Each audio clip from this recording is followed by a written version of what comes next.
Hey everybody, welcome back to the channel. So this is going to be my quick spoiler review for the new Scream movie, Scream 6. So I was really excited about this because I really liked Scream 5. I'm not a huge fan of horror movies in general, but I have enjoyed most of the Scream movies, and so this might be like the horror movie franchise that best fits me. And so I was really excited about this, especially since we're switching Ghostface into a new location like New York City. I thought there was a lot of potential with this. So I went to go check this movie out, and I was pretty excited. And I'll just say that while I don't think this is as good as either the first Scream movie or Scream 5, I still think this is pretty solid, though. I did have a lot of fun. I did enjoy a lot of this movie. So I'm just going to kind of go over quickly what I liked and what I didn't like. So I do like the opening scene that we get with the opening kills. And so just a reminder, this is a spoiler review. So if you haven't seen the movie, watch the movie first, and then come back and watch the review. But I did like the opening kills that we got. I thought it was kind of a nice, clever twist in that we got the traditional, female kill. And then when the killer took off the mask, that was a cool reveal. But then we get a double kill, and that the copycat killer is then killed also by the main Ghostface killer of the movie. So that was kind of a clever little twist I liked. And then I like catching back up with Tara and Sam in New York City, seeing what they're up to. And we also have Mindy and Chad here as well. I liked the return of Kirby because I thought a lot of people, she was kind of a fan favorite from Scream 4. And Hayden Panettiere hasn't been working the last few years, so I thought it was a nice return for the franchise to get her back. I did like the New York setting. I like the convenience store scene. It was really cool. The subway scene was kind of tense. But I like that. And then the twist ending I also really liked. I think that got me pretty good. They got me with the fake out of Kirby, making me think it was Kirby. And then, bringing back the roommate who they made us think was dead also. And the whole family aspect of it. And connecting it back to the last movie. So I thought all of that was, at least for me, it was a good twist because I just didn't see it coming at all. I had really pegged the cute neighbor guy and Kirby as a team up maybe. But I did know that it was definitely going to be multiple killers.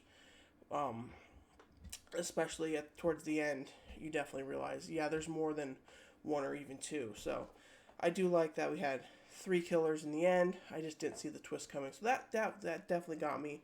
And I thought that was fun. I liked the scene in Gail's apartment. I thought that was a lot of fun. That was a cool little action scene as well.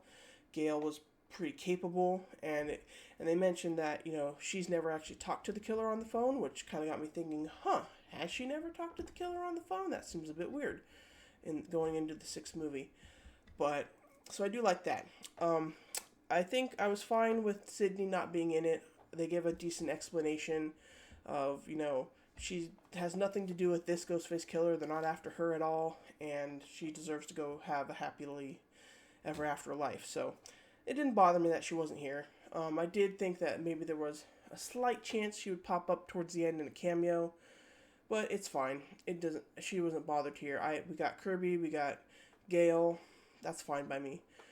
So, I did like the return of Kirby and everything. I will say, I think what they did with Kirby was interesting because I think they definitely progressed the character. She was, a fun character from that 4th movie, but after everything she's been through and she's seen some shit, she definitely is a changed character now, and she's working for the FBI. And so, I think Hayden Panettiere is still, like I said, she hasn't been acting for a while, so she's still kind of finding her footing back into the role. So I think if they bring her back for the 7th movie, I think we'll get a really good version of Kirby there also. Gail doesn't do a whole lot in here. I do like Tara punching her, though. But that one apartment scene is really fun. So that's kind of all the good stuff. But the bad stuff is I think this movie lacks a sort of cohesion and a sort of overall narrative. We do get a little bit of character progression with Sam and Tara, but honestly, I think Chad could just be completely written out, and I'm really kind of bummed that they didn't just stick with killing him off at the end. Mindy is, she's okay, she's still fun, but again, not a whole lot of character development with her. The cute neighbor guy, what's he doing here? He's just here to be a red herring. He literally doesn't do anything. So those are just kind of some of the problems that I had with the characters, in that, Chad got stabbed like 20 times all over his body. Oh, but he lived at the end. Okay. I don't really like that. These movies are kind of getting too ridiculous about how people are surviving all of these stabbings. Gail got stabbed pretty good. She probably could have died too. I think they didn't kill her off because Courtney Cox is like the only one willing to come back, because they killed off Dewey and Nev Campbell didn't return. So they're like, well, we need to keep her around at least. Mindy, I thought, could have been fine because she only got stabbed like once or twice in the gut.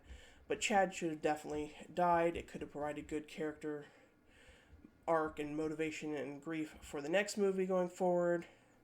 I think his sort of love, him and Tara's love thingy, was a bit forced anyway. So yeah, I definitely think they probably should have killed off Chad at least, and probably the cute neighbor guy, because he literally does nothing. Because when you think about it, the roommate didn't die, so that leaves us just with the therapist and Mindy's girlfriend, and we didn't really know them enough to actually care about them dying. I mean, besides the opening kills. So there just wasn't really enough permanent deaths, I think, in this movie, and we needed kind of like one big, like, shocking, I think, death, and that should have been Chad or Gail. And so I think that's kind of lacking. But the idea that, oh, these characters are so popular now, we have to keep them alive. I don't like that. We should kill them off, for sure. And so that was kind of a big problem for the movie with me. Also, I don't think they did too much with the New York setting. I think they could have done more of it. Like, there was a scene where they're running around in daylight at, like, Central Park. And that could have been a cool scene, to have the killer come out and, like, see him killing in daylight, like, in front of people. Like, that would have really raised the stakes. Like, this is definitely a different type of killer. That, like, there's no rules anymore. That could have been really cool. So I don't think we kind of fully utilized the New York setting, but what we got was still cool, like the convenience store and the subway. But I think we could have done a little more. I did like the shrine, the theater shrine. That was kind of a cool new setting location, with all of the, masks of the past killers and everything. And it kind of was a good, like, reminder for those of us that haven't seen the older movies in a long time. Kind of a good reminder of who the past killers were and everything. So I kind of do like that. I wish, again, they could have maybe done a bit more with that, because from the trailer you're like, whoa, this is really cool.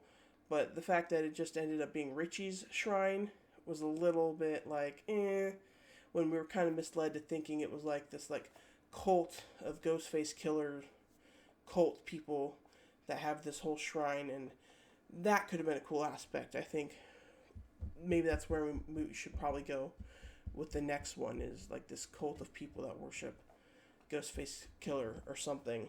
So I think the location was cool. They definitely got me with the Kirby fake out, because she was kind of acting a little sus throughout. And then he, like, calls up and is like, oh, she doesn't actually work for the FBI or something.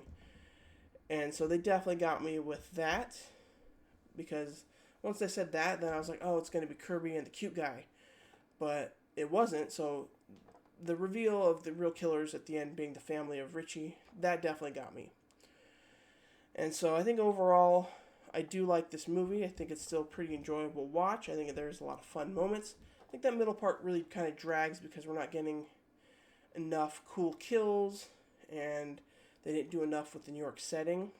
Also, I still don't like the, like, Sam seeing, like, the ghost of her dead father, Billy Loomis, and, like, the terrible de-aged Skeet Ulrich. Like, we could do without that. I don't like that.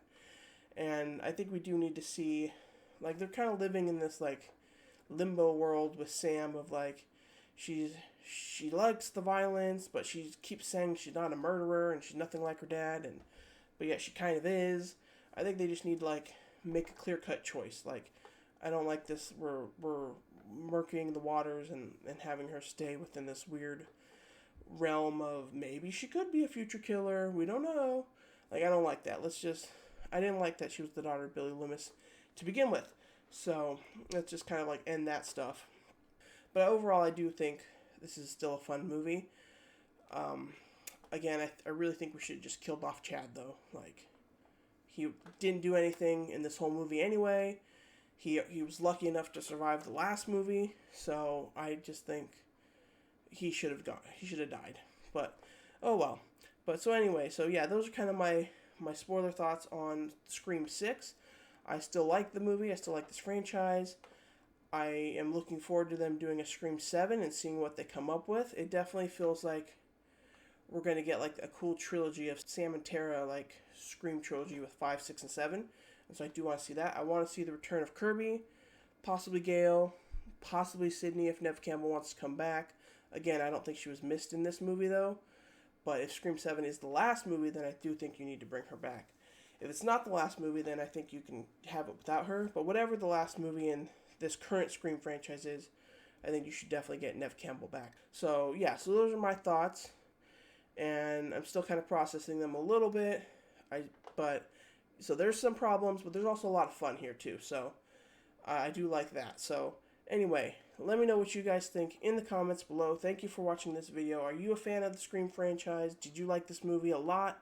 Maybe you liked it more than I do. It got really great reviews, and a lot of people said it was the best in the franchise. I don't agree with that. I think so far my rankings would go Scream 1, Scream 5, Scream 6, Scream 4, Scream 2, and Scream 3 because I've never seen Scream 3. And I actually don't like Scream 2 that much, as I know a lot of people think it's one of the better sequels. Personally, I find it kind of boring, and that whole musical singing number in the cafeteria is so cringy. I don't like it. But I think 1 still holds up really well, and Scream 5 was a lot of fun, and Scream 4 was a lot of fun, so those are kind of my just general ranking thoughts. At some point, I think I will do a rewatch of the whole franchise and actually see Scream 3. But yeah, so let me know what you guys think about Scream franchise, the movie, Scream 7, Scream 6. What are your guys' ideas for Scream 7 going forward? Should they bring back Kirby? I'm really glad they didn't kill off Kirby and they didn't make her the killer, so let's bring her back. So anyway, thank you guys for watching the video. Stay tuned to the channel for more reviews.